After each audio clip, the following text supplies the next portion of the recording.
We begin, though, with a stark warning about the levels of indoctrination that children are undergoing in territories controlled by the Islamic State group.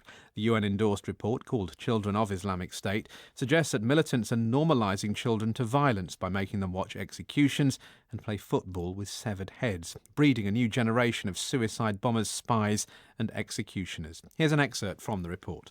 The current generation of fighters sees children as better and more lethal fighters than themselves. Rather than being converted into radical ideologies, children have been indoctrinated into extreme values from birth or at a young age. Boys learn a rigid Islamic State curriculum where drawing, philosophy and social studies have been removed.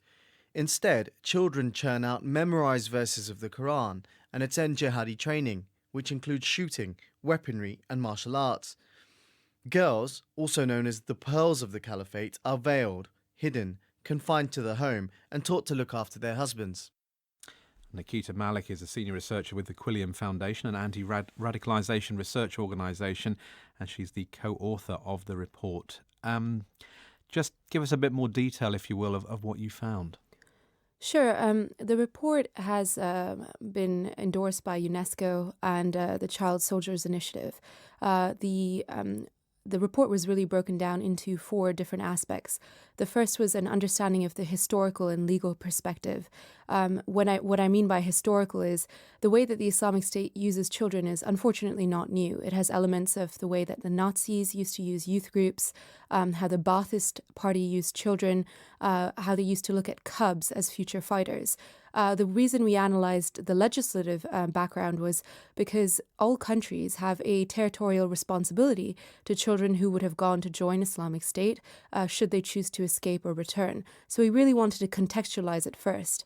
Then over a 6-month period leading up to February 2016, we analysed all Islamic State propaganda released by the Islamic State, whether it was videos, photographs, images, documents that featured children. We found 254 pieces of unique propaganda, and we categorized them, we codified them.